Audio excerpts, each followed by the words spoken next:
Hello and welcome back to MLQ Replay for week 4 of the 2024 MLQ season. I'm Ethan Sturm alongside Rashidala and Jack McGovern. We're here to break down all of the action, and once again we are glad to say that it was a crazy, chaotic weekend of quadball, and we're here to talk all about it. Guys, it seems like the theme's been chaos this season, but I want to ask specifically, something that was on my mind over the weekend as I was watching what happened down in the South with League City beating Austin. Just to kind of give the context there, it was Austin's second and third game losses ever in the regular season. It was their first ever series loss, and the first time League City had ever taken a game off of Austin. And my question for you guys is, has it stacked up amongst the biggest upsets of all time in Major League Quadball? And I do have some candidates for you, and some of them I gotta go all the way back. So let's start. 2016, this same League City program defeats the Los Angeles Guardians, the now defunct Los Angeles Guardians, in a day one double elimination bracket. We used to have 4 little double elimination brackets that played into the semifinals. One team from each bracket qualified on Saturday. So they had to beat them twice, and they did it. That season, Los Angeles had entered champs 8-1. League City entered 4-5. And they finished third in the South. And that Los Angeles team boasted much of those historic Lost Boys and Gambits programs that were both coming off Elite 8 runs in USQ. 2018, Ottawa takes 2 of 3 from the Washington Admirals in Ottawa. They win the third game by 10 points on a flag runner grab. And they finish third in the East above Washington. Those are the last 2 regular season wins Ottawa has scored. And then in 2021, Cleveland Riff beat Minneapolis in game 1 of their series. It was the Minneapolis Monarchs' only loss that season as they won the North Division, and it snapped a 30-game losing streak for the Cleveland Riff in the regular season. Naresh, I'll throw to you first. What do you like as the biggest upset in MLQ history? I mean, I think recency bias is a hell of a thing, so I think it's really hard-pressed to not say League City versus Austin this past weekend, mostly because 2016 I wasn't involved with the sport, so I really couldn't tell you how big of a deal it was. 2018, I did hear quite a few stories from a lot of Titans players who were all shocked at when that happened about Ottawa beating the Admirals. And then 2021, that was definitely something that I remember. Cleveland, historic losing streak for them.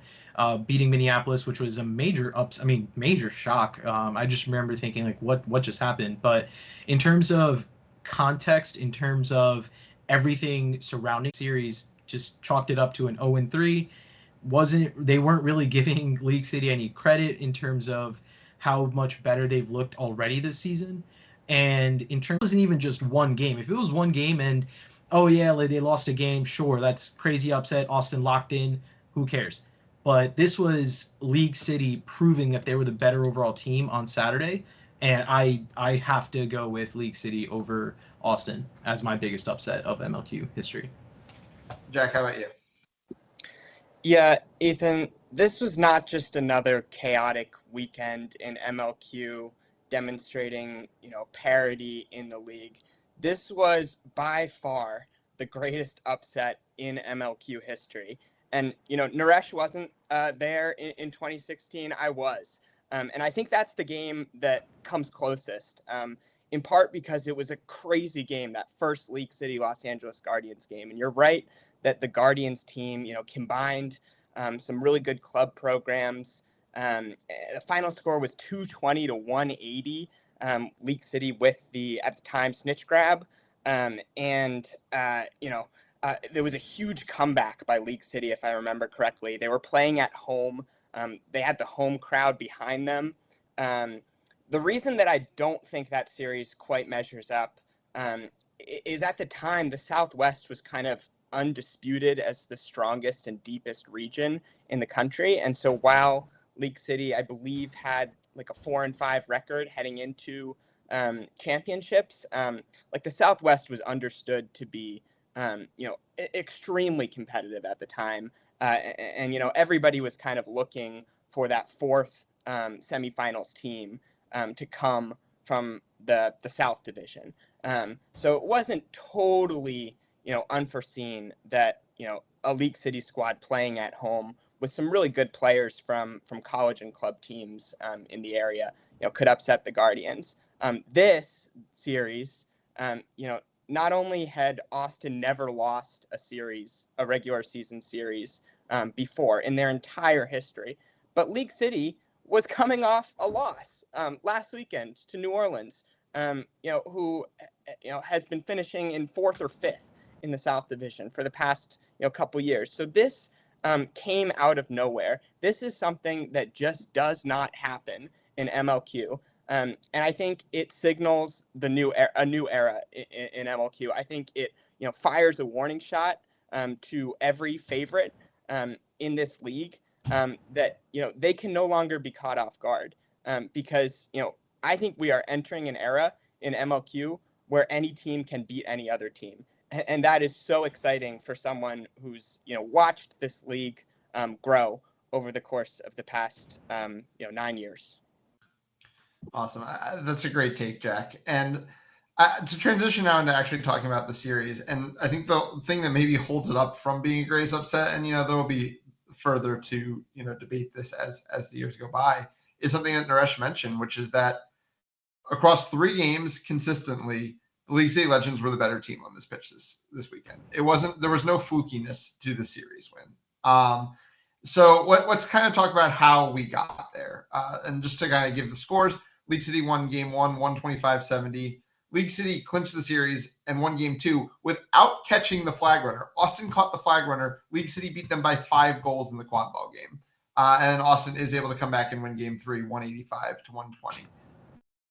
Naresh, what was your takeaway on what, I guess, axes did League City manage to spring this upset? I mean, when you're the underdog, and I think this is something that Teddy Costa and Tyler Trudeau mentioned on Tea Time, you have to play with a lot more scrappiness. You have to go out there and just fight for everything you get. And that's exactly what League City did. Not just the number, I think we were talking about it pre-game during our pre-meeting, where we were just all so impressed by multiple League City players hustling back on transition attempts and stopping fast breaks from happening. You saw Andrew Costa do that. You saw Mallory Hughes do that. You saw Swathi Menon do that. And I think that sort of hustle you can't teach that. And I think that's one of those things where when you make those plays, it's very disheartening for the other team that just lost a goal scoring opportunity. And for your own team, when you make those type of plays, everyone gets super hyped. And I think in terms of, so that's something that League City did really well. But in terms of what Austin didn't do, I think they just came out super flat. And it was almost embarrassing to watch the lack of creativity in the Austin half court, because I said it earlier, we're talking about Team USA players, developmental academy players that look like they didn't know how to attack a half court set that League City was throwing out there. It was not fun quad ball to watch from the Austin side. The fact that they were kept below 10 quad ball goals in 2 games, in the first 2 games, is almost ludicrous. Like, I would love to see, I'd have to go back and do the research about when the last time that's happened to them. Honestly, it's definitely, I think there's so many different takes because there's so many great performances that League City had, because I don't want to say, hey, they only won because of Austin coming out slow, but no, they showed out, they had a game plan, they made the extra pass, they took every single press that Austin gave them, even if they flubbed 1 or 2, they were able to go out there and execute when it mattered, and I think that was the difference in the game. Jack, your take on how League City managed to pull this upset? Yeah, I mean, I echo everything Naresh said. So much heart, so much desire. This team came out very well organized. Just another masterful coaching job from Hayden Boys. Of course, on the field, Boys was terrific. Formed a 1-2 punch with Andrew Acosta, who we're going to talk to later, only 19 years old. That 1-2 combo, if Nick Jablonski were here, he would say speed kills. Whether it was in transition, running down loose balls, especially against, a lazy defense, with some puzzling lineup decisions where, Austin, was lacking size and defensive physicality on the field at key moments.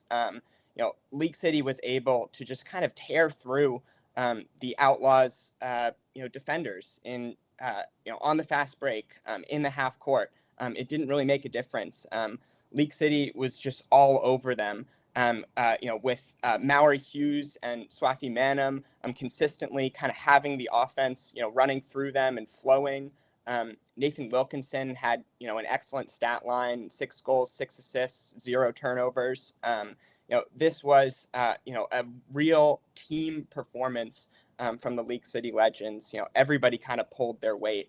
And that's the anatomy of an upset. Yeah, I mean, going off of that, Jack, real quick, Ethan, I'm sorry. Looking at, you talked about the lack of physicality and the lack of size for Austin. They just looked lethargic out there. It felt like they did not want to be there that weekend. And that was really telling when the lack of defensive rotations, the lack of hustle when they got tapped out at hoops, the number of times people got an open lane, open shot just because of lazy rotations. That's almost inexcusable at this level. And I think that's something that we're going to have to figure out starting this upcoming weekend, because Austin really doesn't have time to figure things out. They have to immediately go out and play games for their season, right? They have the Super Series coming up, so I'm going to be fascinated to see how those defensive mishaps could be addressed in just a week. But it'll be interesting to see. Yeah, I mean, there's plenty to be said about the hustle of this series, and I think you guys touched on that so precisely. But the X's and O's were so incredibly one-sided in the series that it's hard to overstate, to be honest. We talk about defense. We saw a lot of a hoop zone out of Austin. We saw some 2-2 as well. It was an incredibly sloppy hoop zone. It was a hoop zone where nobody knew what the rotations were, and that. Hoop zone doesn't have the most complicated rotations, but people were constantly getting out of position. People weren't stepping out or were overstepping out. 2 people would step out to the same place. And to League City's credit, I mean, this team, and we talked about it last week as well in the New Orleans series, even though they lost it, they're so well drilled on moving the ball around. And they can play through any of their offensive players. They trust every single person to have ball in hand. I mean, Maori Hughes is just having a star turn at the beginning of the season with the way that she can ball handle, take her space.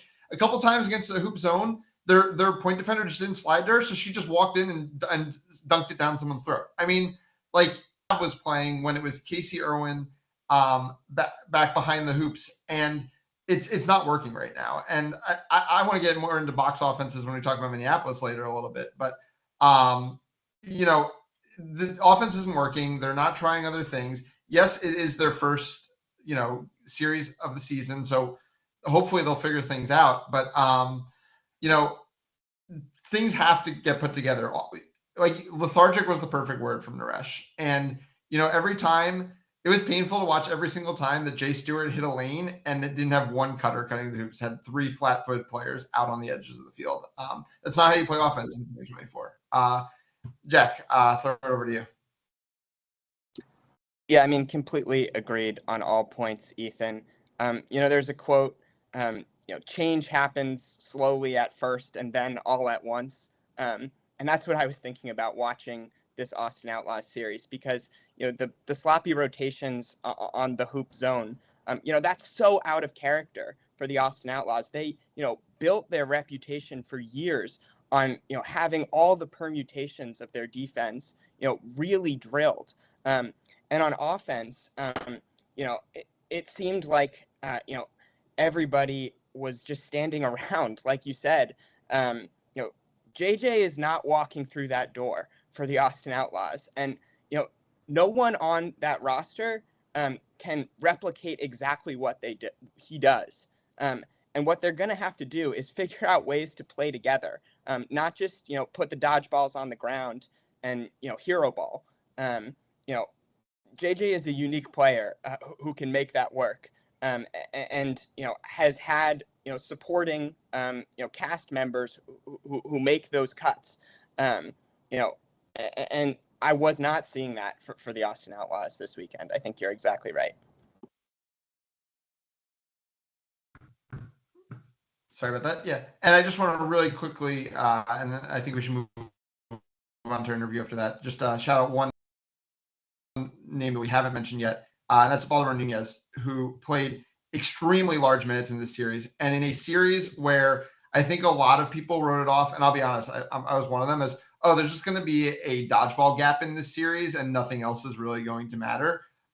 stood tall against all of the layers. And yes, ultimately Jackson Johnson did the quadball game. So let's throw it to our first interview. And as I think Jack mentioned earlier, we're going to talk to Chaser from the League City program, Andrew Costa. Andrew, thanks so much for taking the time today. Yeah, of course. So I just want to kind of talk to you about your experience kind of coming into MLQ this season. What's been like kind of being with an MLQ team, practices, games, and then kind of your experience through, these first 2 weeks where you guys have just kind of been thrown right into the fire. It's just, it's definitely different than just like college practices. Definitely longer. It's definitely hotter. Definitely down in the south, it's getting really, really hot and pretty unbearable at a point. But I don't know. These past 2 weeks have been really fun. We traveled to NOLA. That was pretty fun. We may have lost, but it's definitely an experience for me because I've never been to Louisiana or NOLA like that. So, and it was definitely fun playing against people I've like never played against or anything. And it's always funny because my teammates are like pointing to like the people. Oh, like you need to look out for those people. And I'm like, I've never really seen, or I've never heard of their names or seen them or played against them. So I'm like, I have nothing to lose and everything to gain. So I'm just gonna go out there and give it my all. And then the same thing with the Austin series. My teammates were like pointing out, oh, just make sure like these people are pretty good, they're good. And I'm like, I don't know their names, so I'm just gonna go out there, give it my all, and just see what I can do on the field. But yeah, that's pretty much it. So obviously, maybe you didn't have all the context for this series coming in that maybe we gave over the last 20 minutes, but for some of your teammates, some of them have been playing against this Austin team for 4, 5, 6 years, losing over and over and over again. What did it mean in that huddle after you guys won that second game and had won the series? I would say for me personally, I was like, I've never seen Austin in like their like prime, I guess, for like their past like few years for them.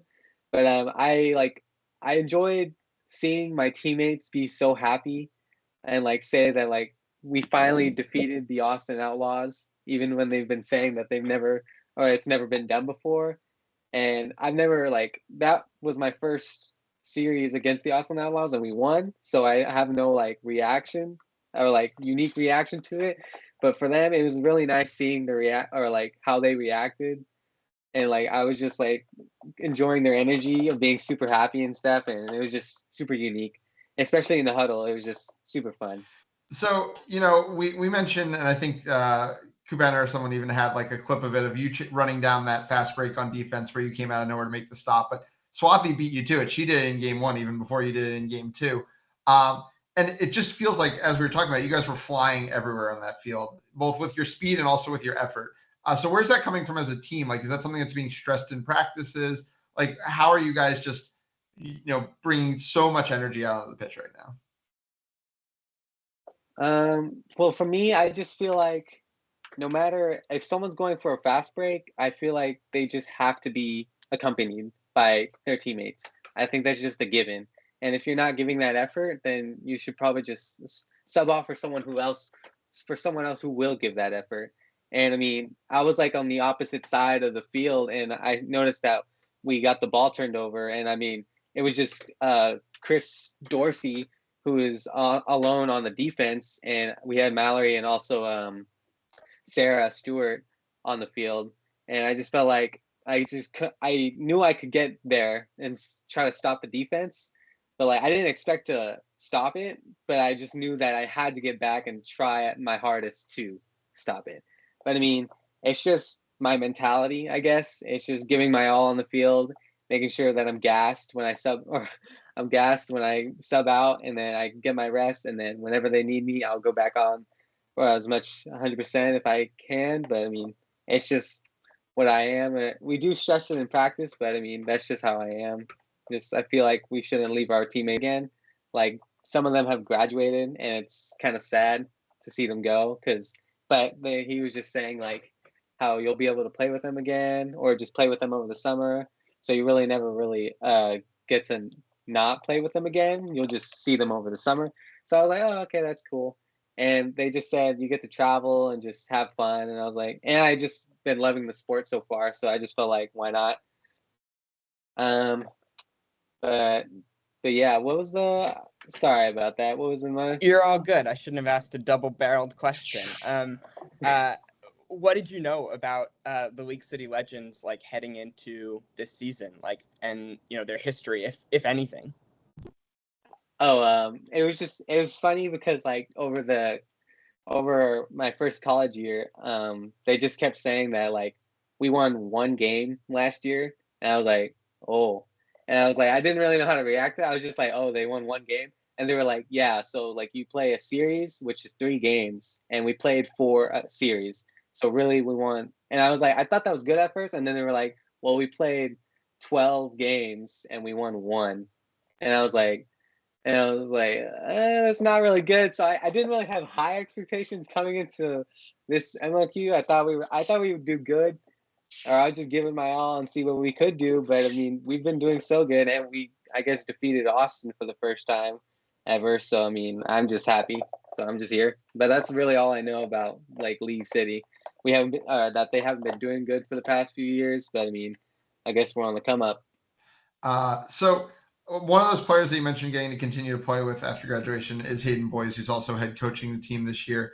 Hayden's obviously becoming one of the best players in the sport over the last couple of years. What's it been like both playing with him and being coached by him? It's been really fun. He was actually for our college team, we have like a thing called bigs and littles. So it's what like veterans take in for like rookies. And he was my big for the entire, or for like the year, I guess.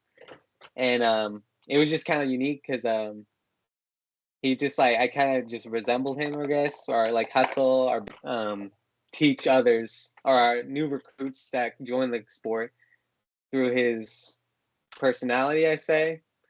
His personality. I mean, and also have my own type of personality as well. But he was amazing. Kety was legend. Awesome. Well, Andrew, thank you so much for taking the time tonight. Congratulations to you guys on the win, and best of luck for the rest of the season. Thank you so much. Awesome. And as we move on to the next series, I just want to mention really quickly that Toronto is currently the only remaining undefeated team now in the league, and they play Detroit this week. If Detroit takes even one game in week 5, we will have no undefeated teams in Major League Quadball, which I think really speaks to kind of how crazy the season is. Were you going to say something, Rush? Ethan, I don't think San Antonio is going to like that. Oh, yeah, that's my bad. Okay. I apologize, San Antonio. You guys can roast me in the comments. It's fine. All right. So moving on to the North Division, we had Minneapolis and Chicago in a series hosted by Minneapolis, a series that's kind of decided the North Division in recent years, at least. The winners consistently won the division. And this year was not one of the more competitive versions of this series. It was pretty one-sided. Chicago came out and really started stuff coming off that series where they had that kind of disappointing performance against Detroit that they did win the series. But this series was all one-sided, 155-50, 165-50, 185-70. Jack, it was a bit of a different Chicago this weekend than what we saw earlier in the season, right? Yeah, this was a super reassuring performance from Chicago. I was pretty critical of the Prow after their series against Detroit. This is more what we expected. This is a championship level team. And I want to highlight the return of Ali Manzella, just providing the spacing that the offense, really needs. She was outstanding and scoring, passing, doing it all, as well as, Riley Andrews, DME, each put up, big stat lines. Andrews with 9 goals, DME with 7 goals. This was Chicago at its best. I think, combined with the Outlaws series loss, I think, the Prow and the New York Titans are really our 2 favorites right now. Yeah, you mentioned the returning players, and the 3 top scorers on the weekend for Chicago all didn't play in that Detroit series. And obviously, the return to Riley Andrews, who I think you could argue is the star quadball player in this program at this point, and DME, a Team USA player in his own right. But also, I thought it was an incredible series from Ben Peachy, who also wasn't with the team in the Detroit series. playing that behind the hoop role that I thought Chicago got so much value out of last year at championships, but then we didn't really see it. And in fairness, they didn't have necessarily as much hype behind the hoops for that Detroit series. But Peachy really was just going to work back there, and Digman was finding him at will. So it was definitely, a lot more players kind of coming into the roster, stepping up. And I think that was definitely part of it. Naresh, what did you like from the Chicago performance? I think they got back to, obviously it's easy for me to say this now, but I think they got back to just making those multiple passes to get those spaces. And obviously in the Detroit series, it was very hard to do. Lack of personnel, rain just makes it much tougher for a pass-heavy offense. But with good weather, you saw what, and a lot of their players coming back, you saw what this team could do when they could string together multiple passes. I thought the spaces, the patience they were displaying was very good.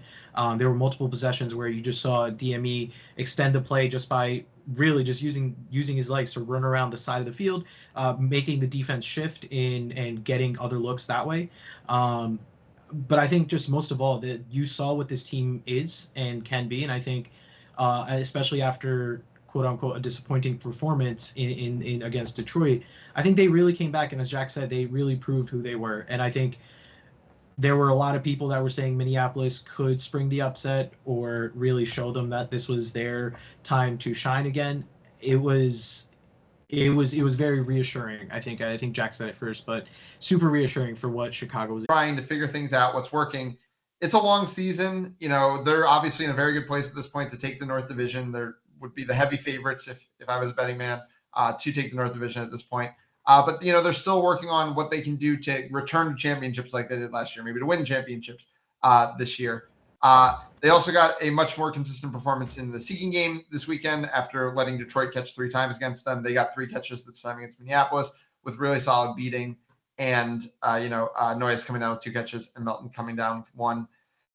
I think it almost gets overstated, the overlap between Boom Train and this Chicago Prow team. They have a similar core, but there's so many of the pieces, so many star level pieces, both in the beating and quadball game, that aren't on both teams. And I think because that, it is going to take a little time for everything to mesh perfectly. And I think it was definitely meshing a lot better in this series.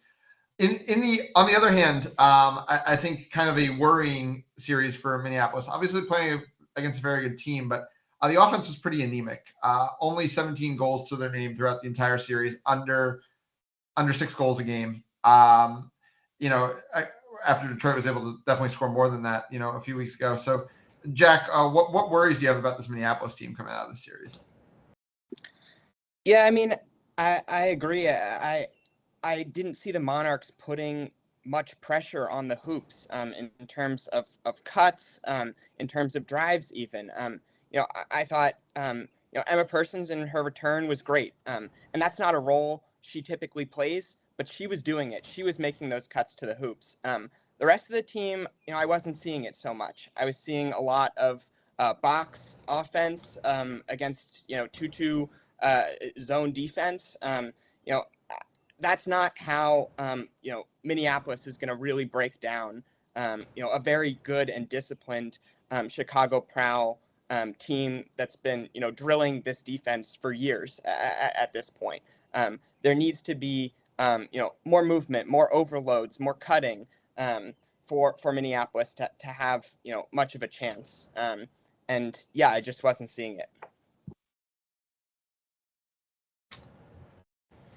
Okay, so I agree with a lot of what Jack said, but I think you don't even need to make it as complex, in my opinion. And especially for Minneapolis, the number of dropped balls, the number of overthrown passes, the number of just poor positioning, lack of movement into catching. It was, and again, I'm not trying to be mean, but you've had a month to practice for this. You have film of what Chicago was going to do. How are we not expecting better? I expect better. I was very high coming into this for this Minneapolis team coming into this season, especially with what we saw Twin Cities do, which we spoke about Boom Train in Chicago. A lot of Twin Cities is playing on this Minneapolis team, and Twin Cities was the darling of this past USQ season. And I really had super high hopes with what they would achieve this summer. And with this performance, with a lot of just it being physical errors, that can't happen. Mental errors you can live with. You can practice that. You can work on it. Physical errors at this level, it needs to be repped out by this point. And I think it's not a great look going into their Detroit and Toronto series, who've shown that they can hit and they can be physical. And if you're not catching cleanly and moving on the run and using your feet to create spaces for yourself, it's going to be a long season for Minneapolis. Yeah, and if you told me this series that the Chicago Beaters just kind of ran roughshod and then were able to press the way Chicago presses, and that's why Chicago won the series, it would still have been great on Minneapolis side, but it would have been excusable. But I mean, I honestly think they got a pretty solid performance out of their beating this weekend. I thought Podolski had a pretty good weekend. Narveson, I think, is always going to be solid. Naja joining the ranks, after playing with a lot of the players on this Chicago team, I also thought it was a pretty good series. And they were able to exchange dodgeball control a lot of the series. But offensively, I just didn't like what we were seeing from Minneapolis. I really do think that boxes are kind of getting outdated as a way to attack a 2-2 because it doesn't put your players in the right spots to really scare the 2-2 or make any kind of real rotations. And, even when they throw a couple passes, it wouldn't put a player in necessarily a good spot. And they're running it so wide that, there's time to adjust because all of the passing options are way wide out there. I mean, the number of times I had to see them throw a ball almost like off screen just to complete the next pass in their offense. And what it led to is a lot of mid-range and long-range shots that weren't necessarily really falling for the team. And I thought when they did find goals, it was often because of a broken play that kind of forced all their quadball players to kind of collapse closer to the hoops. And suddenly things were opening up and they were getting a couple times. It was like either a shot or something that kind of went over or around the hoops, missed the hoops, went to the back person. And then Chicago actually had to start scrambling. And that's when actually some passing options were happening and some goals were being scored. So, I definitely want to see more out of that team. I mean, we know they have a lot of veterans. We know they've played together for a long time. So, hope to see more there. But yeah, because I mean, otherwise, it definitely was Chicago's series, and they took what was supposed to be, one of the premier series of the season, and really, stamped their signature on it. Jack, do you have anything else you wanted to add about the series before we jump to our interview? I think you said it all, Ethan. Let's talk to Chicago Prow head coach Kety Murphy. Awesome. So Kety, welcome, and thank you so much for joining us tonight. Thanks, Ethan. So we obviously ended up talking to Detroit after that opening series, so we haven't had a chance to talk to you guys at all so far this season. So I'm going to kind of jump back a little bit as well. So you guys play that kind of rain-soaked series in Detroit, and as far as we kind of saw it, they gave you everything you could handle. I mean, that series is back and forth, really could have gone either way ultimately.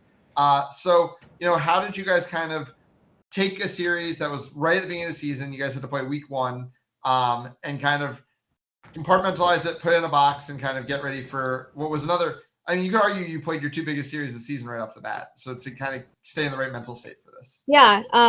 At Champs last year, when we lost to New York in game 2 and we circled up, I said, if that's our first loss of the season, great. That's impressive. So I had been anticipating that whole season to have at least 1 loss, but it didn't happen until Champs. And it was honestly a struggle because I didn't know how the team would handle losing. So to have one early, I mean, that's fine. We still won the series. It wasn't what we had hoped. Obviously, we want to sweep, but it taught us a lot on what we needed to improve on. And sometimes losing is the best way to find out what you're not being successful in.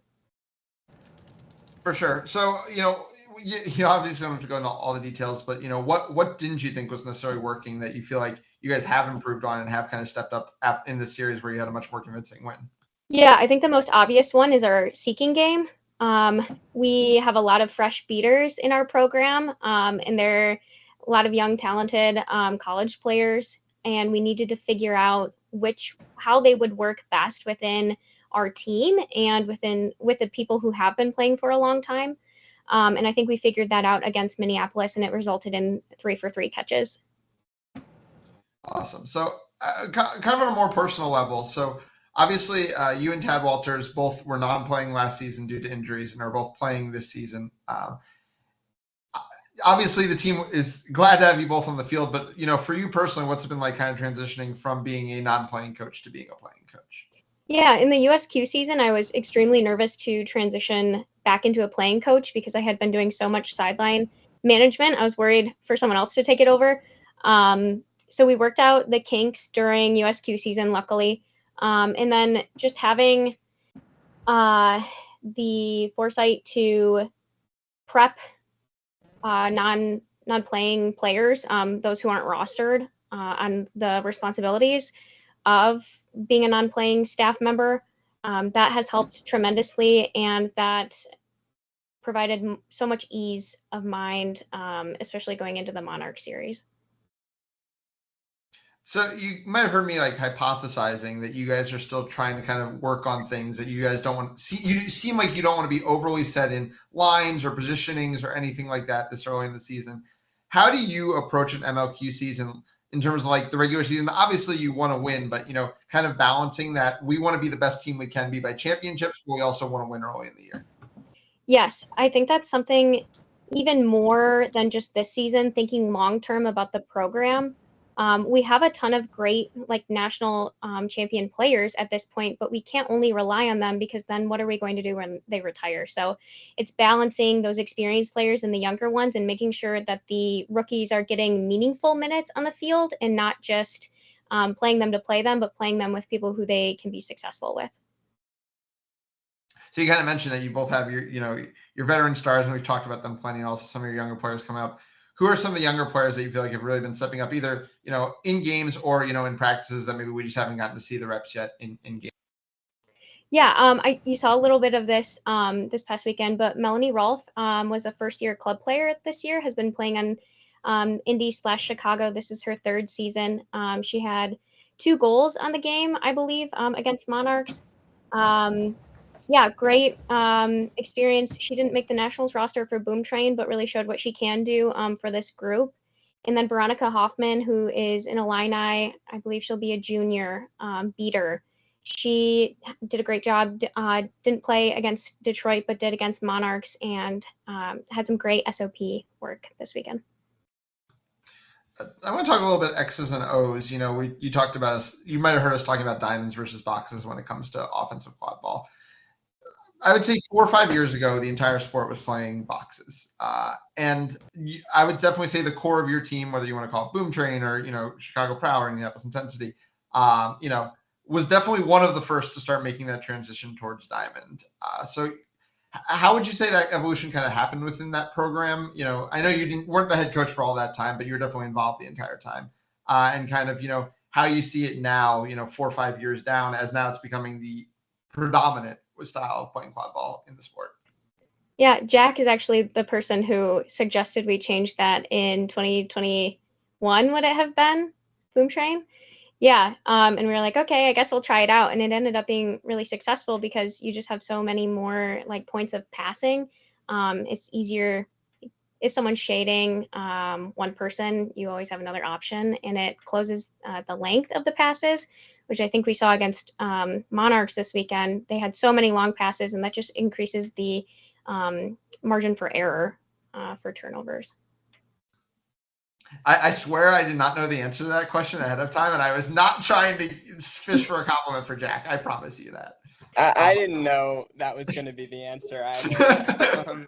I don't really remember that conversation. So I feel for Monarchs right now, having to face us as their first series. It's very hard. Like you've said, that series usually decides the division champs. So this season we had 2 really tough ones pretty early. And now we're gearing up to face Cleveland and Toronto pretty close together as well. So in that time, we're hoping that we can get our roster, all 30, the experience that they need. So if they're called up for champs minutes, that they've been in those difficult situations before and are able to perform at a high level. So our goal ultimately is to get back to the finals. So that's how we'll be playing the rest of the season. Kety, on a more division level instead of just like, a team level, for a long time, I feel like the North was kind of considered the lesser division of the 3. And I feel like over the last couple of years, that's really been changing. You guys obviously been a big lead on that. Minneapolis has been a piece of that as well. But I think your run to the finals last year was kind of really the stamp on that. But now, we're starting to see, a team like Detroit be competitive. Toronto's never going to be a pushover either, and they're going to be playing Detroit this weekend in our series of the week. That's going to be a big one. What are you kind of seeing from the growth of your division as a whole? And do you feel like that's helpful to your team to be more prepared, come, championships as well? Yes. I think the years of being looked down on put a chip on everyone's shoulder. But internally within the division has created a sense of camaraderie. We enjoy playing against each other, even when the competition is tough.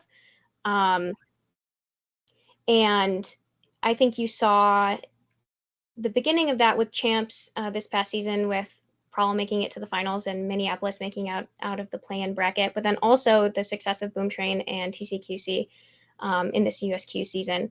And a lot of those players are on teams like Detroit during MLQ and Kansas City. So you're seeing this growth in the Midwest that I think is just going to continue to be on the rise.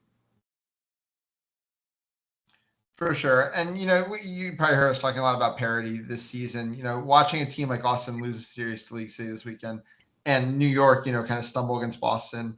You guys, had obviously your own stumbles against Detroit, but, how are you guys kind of feeling about, but also maybe not focusing on it quite as hard as we would have compared to the last season, and maybe spreading the wealth a little bit with watching film across the league. Awesome. Well, Kety, thanks so much for taking the time tonight. Best of luck to Chicago for the rest of the season, and I'm sure we'll talk to you soon. Take care. Thanks. Alrighty, so let's jump over to the East Division and our Super Series, which was contested between Washington, Ottawa, and Charlotte in Washington. And it was a series of sweeps and generally pretty handily ones. Washington really took care of Ottawa in a big way. And, Charlotte, similarly, I'd say games were a little tighter, but comfortable for Charlotte. The kind of marquee matchup in the series was between Washington and Charlotte. And after a game one that went very one-sided, with Washington winning by 11 quad ball points, the next two games were competitive, at least close to flag runner range, with a 185-120 win and a 155-120 win for Washington to get the sweep and most likely secure a top 3 spot in the East Division. I think the easiest way to kind of go is just kind of talk about this series one team at a time and kind of our takeaways for that team and its performance. Let's start with the team that went 6-0 this weekend, this young Washington Admirals team. Naresh, what did you see from this team this weekend? I think, especially in the beginning of game one against Charlotte, they kind of came off slow. And I was like, "Ooh, this might not be the greatest of omens for Washington."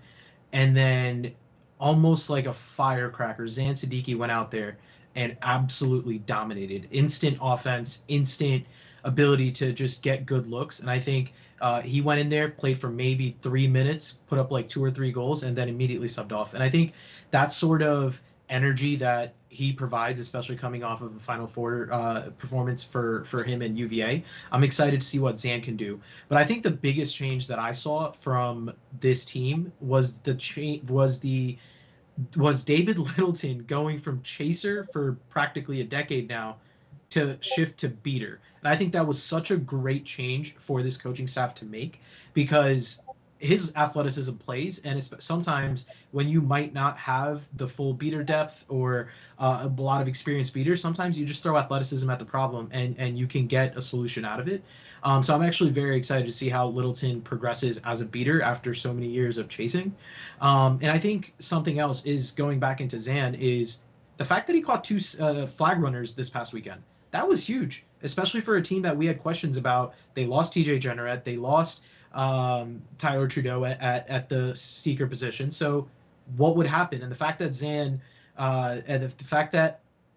was able to catch 2 flag runners is massive for them. And especially if he does end up becoming their lockdown flag catcher, I think that'll be huge for this team. But I think, after having said all of that, I think the biggest shout out I'd like to give out is to Jeanette High. I think her defensive pressure, this is something that, Jack, you and I spoke about after the New York series, the pressure that she was able to initiate against in every single defensive possession that she was a part of is massive. And I really think that and again, I don't want for this to sound blasphemous or anything, but she's really filling in those Julia Baer shoes extremely well, right? Like, Baer has been able to be a great point defender for so long for multiple teams, and I think Jeanette's ability to slide in and into that point defender's role amongst a ton of really good point defenders for Admirals, the fact that she's able to go in and really put together a great performance, I think her and a lot of the other women on the Washington Admirals were absolutely phenomenal. So yeah, I mean, those were, I know I spoke for a long time, but I think those were like my three main topics when I came out of this weekend with what I saw from Admirals. Go ahead, Jack, talking about the Admirals. Yeah, I mean, I think it was a much improved beating performance. I think, it all starts there. It was in part personnel, David Littleton shifting to play beater, also getting Jack Butler back, but in part strategy too. It seemed like a conscious effort to get out into transition among the beater core. So props to the coaching staff there. They were really effective at forcing turnovers and aggressive, like when flipping the field. They created a lot of opportunities for their chasers to run. And among their chasers, I just wanted to highlight the play of Riley Stars, who I think has been underrated for way too long, playing behind bigger names on the Admirals roster. He's quietly been one of their best chasers for a while, and one of the best chasers, in the entire East Division. He had 12 goals. I think he's on 16 goals and 12 assists this season. Fingerprints all over the game. Just highly efficient, making good decisions as a ball carrier, playing physical and disruptive defense. So yeah, I'd point to the beaters really stepping up, and the play of Riley Stars. Yeah, and there was a ton of turnover in this team's beater game. It's something we talked about in the preseason a lot about, how that might, cap this team ceiling. And one of the pairs I think, we were talking about coming back that was going to need to make an impact was Robert Rice and Adrien Kety. And I would say in that New York series they struggled. It was not their strongest series, and that changed in this series. They had a very strong series against Charlotte when this team really needed one, in what was definitely their biggest series of the season. Both had over 5 stops, both had positive plus minuses. Kety, to their credit, +7 in the Charlotte series, a series that was pretty close top to bottom, where players on this team had a negative plus minus as well.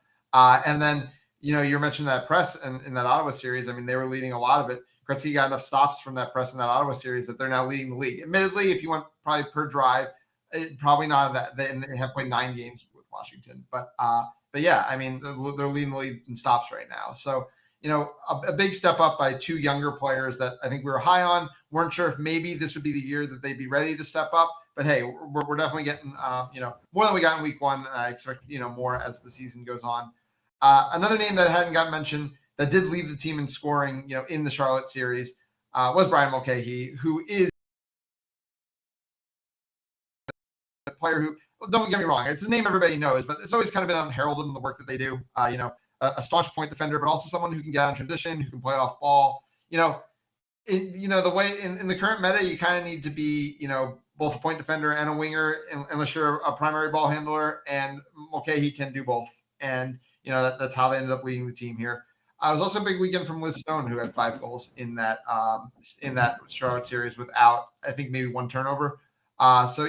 Really, I think this Washington team settled down. Hey, it's hard facing a team like New York, the overwhelming favorites, very, very early in the season. I think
with the sport. I think Ottawa, again, I know this is about Charlotte, but I think the fact that Charlotte's beaters were almost overextending themselves at some points, and Ottawa was able to just take those beats and let their athletes just run and play. They looked good. They held their own against a Charlotte team where I came into the season before I learned of Celine Richard's injury. I came into the season really, really high on Charlotte. I was very much expecting them because again, we saw this same thing I said with Minneapolis and Twin Cities. You saw what Carolina Reapers did in USQ this season. They had a phenomenal win against Boston Pandas at CCI. They were able to go out there at HVI and perform extremely well against a lot of the teams that went up. Oh, let me slow down. They performed really well against a lot of teams that they went up against. And at Nationals, they also had a pretty deep run where in day one, they were, I think, 1 goal away from beating Bosnia. And so they showed that they can perform at a high level. And for some reason with USQ, for MLQ, it hasn't translated well.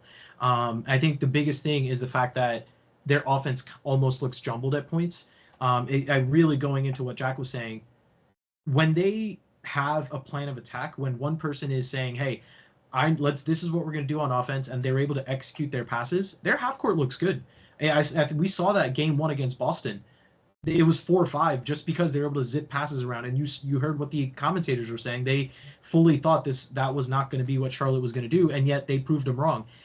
And for some reason, once they get away from that, now you're seeing bad transition attempts, rushed passes, one pass offenses, a lot of forced. Like it's just one of those things where it's like when you're not doing the things that are working for you and you get away from it for some reason, it's not going to go well. And I think obviously they didn't have Ryan Davis this past weekend, and obviously that's never easy losing one of the best flag catchers in the game.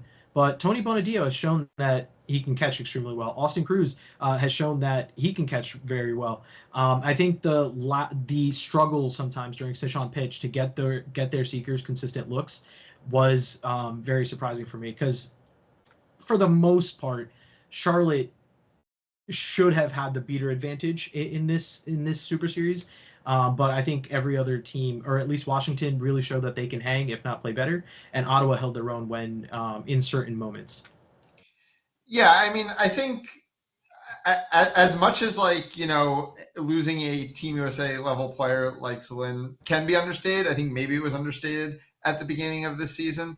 But I mean, when you look at the stats from last year, Celine basically played more drives. I think they were like 5th or 6th, and they were basically behind the Ryan Sue Raberdor pair, who played insane minutes for Detroit, and the Mansfield Pucciarelli pair, who played insane minutes for NOLA. Like those were the only people who played more on the pitch than Celine, and that's because that's how important she is to this team. And Narveson is great as well. And I mean, to Narveson's credit, in that Washington series, had a positive plus minus. Only beater on the team that had a positive plus minus. But things fell off hard. Hard enough in the Ottawa series for it to be competitive at times, but so hard in the Washington series. I apologize. Yeah, Cody LeBeouf, not Cody Narveson. I apologize. But yeah, it fell off so hard that Washington was able to run away with those games at times when LeBeouf was off the pitch. And to your point, Jack, I mean, I can't imagine playing the amount of minutes that LeBeouf was playing in that series while being the head coach of the team. Like thinking about in the League City series, like if Nunez was head coaching the team while playing that many minutes as a beater. So it's a tall task. It is ultimately based on who's been showing up to series, a very young team, and I think they are going through some growing pains. But to their credit, a couple of those Washington games were tight when all was said and done. So definitely something to be positive about. I would say, though, based on where a lot of us had them, and again, I think we had them preseason based on the idea that Celine would be playing for them. I think it is disappointing for them to likely be headed to be 0-9 against the top 3 teams in the division, which is a place they've been in the past that we thought maybe they were going to surpass this year. I think we saw the promise, especially in that Game 3 against the Charlotte Aviators on Sunday, where the Black Bears really picked up some momentum and gained some confidence. They were playing together. Their ball carriers were kind of attacking the lane, taking on contact, driving through it. Opposing beaters were all over their 19-year-old Wadike, a rookie, MLQ rookie. And that was, clearing lanes for other players on the Black Bears. I think there was a lot of promising signs for Ottawa in this series. The players that they brought, were really committed. I mean, obviously, to make that trip, but you could see it on the field too. They were playing for each other. It really came to a head in that game 3 against Charlotte. Go ahead, Nurse. Yeah, I think going off of what Jack was saying, I think the energy that they had with just 13 players, you can see it on the field. Did they have the best offenses? Probably not. Did they have the cleanest transition attempts? Probably not. But they hustled, they played their hardest, and I think that was showing in every single game that they played. And when I was looking at the scores, I didn't get a chance to watch the film until later. So when I just was looking at scores, they put up a lot more scores than I was expecting. And then when I actually went back to watch the film, it made sense why they were able to do that. They hustled, they were able to, as Jack was saying, hit the lane, and most importantly, they were able to fight through physicality. And they, at some points, especially in the beater game, they were the more physical team. And I think that was very telling, especially in that game 3. I said it earlier, game 3 at around 18 minutes, it was 9-7. Not the game that Charlotte was expecting for sure, but Ottawa was going out there and really handled a lot of the things that the Charlotte beaters were throwing at them. And I think the difference in the game ended up being the hyper-aggressive beating style that Kety LeBeau was able to end up let me slow down. The difference in the game ended up being Kety LeBeau, who came in that hyper-aggressive set, and that's something that we saw that Washington had very good success against Ottawa as well with. So I think that's something that's a learning thing for them going forward, seeing if they can replicate at practices maybe a hyper-aggressive beater set to see what they can do going forward. I'm honestly very impressed by Ottawa. They probably didn't have the results they wanted, but in terms of how many people they brought and how just much fun and energy they played with, I could not have expected anything more. And honestly, quick shout out to Wadike that Jack mentioned. I think his name is Ugochukwu Wadike, who had 3 catches against Tyler Trudeau. And we all know how good Tyler is as a flag runner. But the fact that it's on record that that Trudeau did not want to face Wadike again for the 4th time and was actively asking the Admirals beaters to come beat out Wadike in that game 3, I think is very telling about how good this player can be for Ottawa going forward. And I'm super excited to see what Wadike can do what Wadike can do and Ottawa can do going forward. Yeah, and hey, I think if we're learning anything this season, it's that if you can home grow a couple young athletes, put it with some veteran coaching staff and leadership that can put together, a good program and a good offense, you can go a long way in this league right now. I mean, that's what we're seeing with League City right now with young players like Costa and a coach like Boys, and suddenly they're being Austin. We saw it with Detroit, adding those pieces, the Torakovs and the Freeds, and suddenly they're giving Chicago a run for their money with, again, a very talented coaching staff that thinks a lot about the game. So hey, I mean, it's something to build for this Ottawa team. They're going to get to host Boston, which I think will be a really opportunity to kind of do things on their turf, on their terms. So yeah, hopefully a future is bright for a young team there. Naresh, I'll throw it to you one last time before we get to our interview. Absolutely. And I think the biggest thing, and I know we talked about that game 3 a couple of times now, Ottawa had 3 goals that should have probably gone in if it wasn't for one of the top. Awesome. All right, so let's go to our last interview of the night. Assistant coach and beater for the Washington Admirals, Adrien Koretsky. Adrien, thanks for taking the time tonight, and thanks for sticking around so long. There was a lot of quad ball to talk about this weekend. Thanks for having me. Awesome. So I want to start by kind of talking about your journey with this team, because in a very small amount of years, you've gone from one of the youngest players on a veteran squad, like a national contending veteran squad, to one of the veterans and an assistant coach of the team. So what has that journey been like for you over the last couple of years? Yeah, I mean, it's been kind of crazy. 2 years ago, I was still up in Boston on practice squad up there. Last year, I made the jump down here. And the veteran squad was really great for me to grow as a player and to step into my role with confidence. I had Keegan Remy Miller, head coaching.